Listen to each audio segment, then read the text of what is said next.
Hey, what's up everybody, and welcome to the channel. It's Robin here with AriesFireTarot. How's it going? So we have a new moon coming in, and it's going to be for March 24th. And it's going to be a micro moon according to the moon calendar that I follow. And the micro moon is basically, the moon is in the position at the farthest point of its migration around the planet Earth. So it looks the farthest away, which is the opposite of the supermoon, which we just had. So the new moon, this is a time to set intention and just sort of move forward. And the moon is just so powerful. So this is I love doing these reads because I think the moon is so intense. So this is a new moon intention spread, and I'm using the Witch's Tarot, and I use it, because it's just so, first of all, it's such an amazing deck, and then it actually literally has moons on it, so it just seems like the right thing to do. So guys, I hope you enjoy the reading. Just keep in mind it's a general reading, and it is for all signs. So what have I released? So this will be since the last full moon. What have I released? Which is really important. So the card I've got for you here is the Queen of Wands. And I feel like the energy here is a little bit almost obsessive compulsive. And you're able to take a break now finally. Like maybe you just got to a point of being exhausted, and it's time for you to stop taking on the weight of the world and covering for other people. Saying yes when you should say no. If you're still in the process of working on how to release this, it's really easy. You just say no. And then if you feel guilty the first couple times that you do it, just move on. You need downtime. Even the Queen of Wands is resting in this deck. The Queen of Wands is usually, she's just such an on-the-go figure. She does everything for everybody else. She very rarely sits down until she gets to the point where she's gonna snap. So maybe you've learned after an epic meltdown, and that's something that happens, And I saw something the other day that was really important. It said, if you don't pick a day to rest your body will do it for you. When you're just absolutely exhausted, or you have like a freak out because you're so tired, you're just emotionally overwrought. So it's really important to be able to release that so you can take care of yourself. It's great to take care of other people, but if you're not taking care of yourself and giving yourself that love that you need, you can't pour from an empty cup, is what people say. So where are you now? So you've got the High Priest card. So the High Priestess is very, very intuitive, and the High Priest is sort of her, they're like the yin and yang, like they fit together. So, and this is coming from more of an intellectual rationalization of what's going on.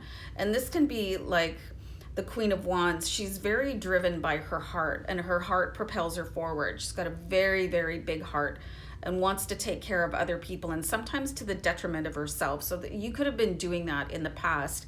And where you are right now is understanding that you need to build yourself up and take care of your resources, which is your energy, no matter if it's your body energy or your emotional energy, and looking at things like that. Your health is basically the key to what is going to take you forward through your life.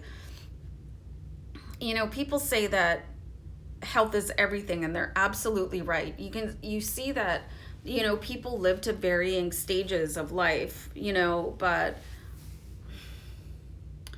honestly, you guys, I used to work, like I volunteered in ECU when I was a teenager, and it was the extensive care unit of a hospital, and it was all these senior citizens, and they just had no mobility, and like some of them had like conditions that put them there, but a lot of them were just didn't take care of themselves. So, and they needed somebody to look after their body that had atrophied from lack of exercise and poor diet. So this is what's coming in here now, like understanding that it's nice to have everything else, but your health has to also come right at the top of the list. And that comes from saying no to other people when you're mentally and physically exhausted. So let's see what is emerging within you with the next card. This is beautiful. Just this absolute joy and happiness, you know, and with 10 cups, and it's in the rainbow, and the family is there, and it'll help you actually appreciate the people around you more when you're feeling recharged. If you're drained and you're emotionally exhausted and physically exhausted, and people want to do stuff with you and you're on a short fuse, you don't feel this way. You feel like, everybody get lost, I'm so tired and grumpy, I'm gonna do this anyway because I feel obligated to.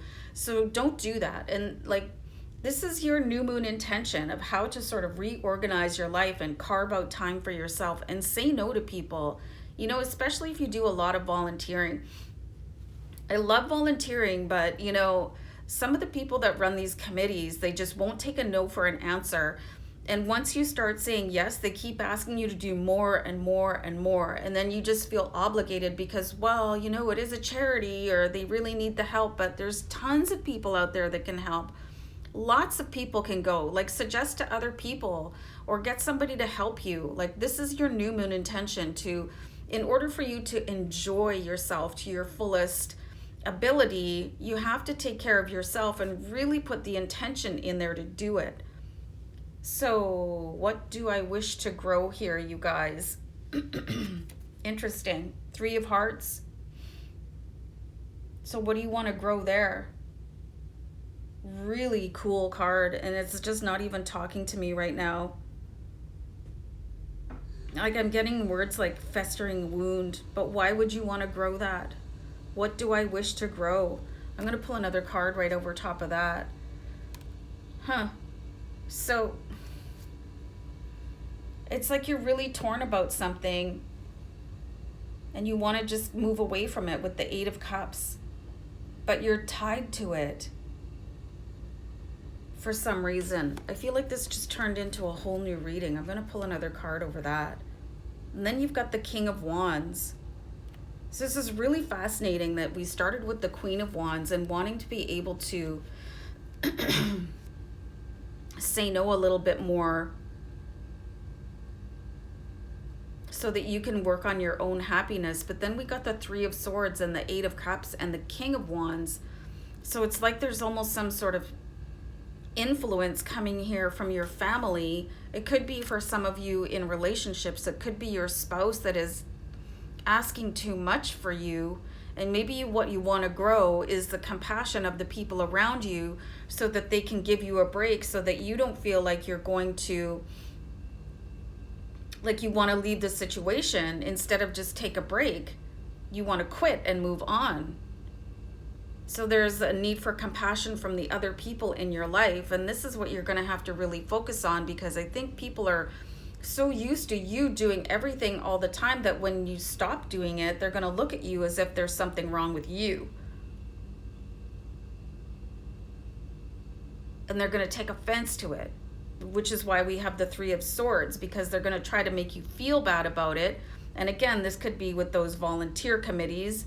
They'll really pour on the guilt. So you're really going to have to build a wall here so that you don't just quit entirely, because the 8 of Cups wants to walk away. You see, here's all your full cups standing upright, and you have the 10 of Cups. I see that some of you are like in a real dichotomy of what to do here, but your own priority has to be you. Like, really, your happiness has to come first. And even if you have sort of like a domineering spouse or somebody that is expecting you, and some of you, this could even be your boss with the King of Wands right now. I'm seeing that there's sort of an outside force pushing you forward to do things that, you know, you need a break. I mean, look at this, like this festering heart, and like, this is really bizarre that there's like flies, you know, around it, just sort of waiting like for carnage so that they can feed off of it. And that's kind of where I'm getting this feeling of you guys feeling like if I have to do one more thing, I'm going to collapse. But then if I don't keep on going, somebody's going to give me a hard time, and I don't want to deal with that. I just want to be happy. But you're the key to your own happiness, and you're going to have to start pushing people back a little bit, so you can protect you, because you're your own resource. You're your only resource, you know, and you should be able to say no whenever you want to, even if other people are disappointed and then they have to do it themselves. That's too bad for them. Interesting. Huh. Okay, so I'm going to just pull one more card here. It says, what additional resources are available to me as I manifest my goals? You've got the Hanged Man here. So this is saying that you need to turn your world upside down a little bit, and you're going to probably rock other people's foundations, especially if they've been waiting for you or expecting you to take care of them. You know, again, I'm really seeing volunteering coming in strongly here, or if you've been supporting other people, or, you know, if you've been the person taking care of the family or doing like the bulk of something, and you're just really tired and you want to take a break, and like, okay, well, I'm done doing this. Can somebody else take over so I can try something that I'm a little bit more interested in or have a little bit more passion for? You're going to have to look at how you approach things and why you're letting people sort of push you into doing this stuff, so that you can take a stand for yourself, because you do have the 10 of Cups here, guys. You know, and your overall happiness is the most important thing here. And again, with the King and Queen of Wands, there's a force outside yourself, I'm seeing, that wants you to keep on going because it's up to like their benefit, but it's not working for you. It's like, really, you're done, and like you're done with the 8 of Cups. Like you just, like, you're looking at something a little bit more, like you're dreaming about something that you want to do, but your heart is still full over here. Like you don't want to detach and abandon somebody. You just want to pay more attention to yourself so that you can feel like this, you know? Wow. Okay, so new moon intention, guys. What can you do to take care of yourself to the utmost 100% so that you feel like, you know, you're joyful and happy, but still taking care of other people, but maybe like somebody else can take over a project so that you can feel more whole as a person. So you've got a lot going on here, you guys. And with the Hanged Man coming in, like, it's time to shift your perspective on what other people are allowed to expect from you and what you have to deliver to them, which is not your obligation. You know, this isn't the 1950s. Like, you're not stuck in a specific role. You can do whatever it is that you want to do, and other people can pitch in, and other people can take over on a committee, or, you know, whatever it is, dropping off the kids at school. There's other ways of dividing things that you can sort of follow your dream, and you can find your 10 of Cups and be super happy. And if somebody is pushing you to do things because they don't want to give up your kind of catering to them, that's on them. That's their problem. You know, you're not the maid, but I think that many of you feel that way. So new moon intention, look at ways of fulfilling yourself first and other people second. That was a lot. Okay, guys. So anyway, I hope this all works out for you, and take care of yourselves. Bye for now. Bye.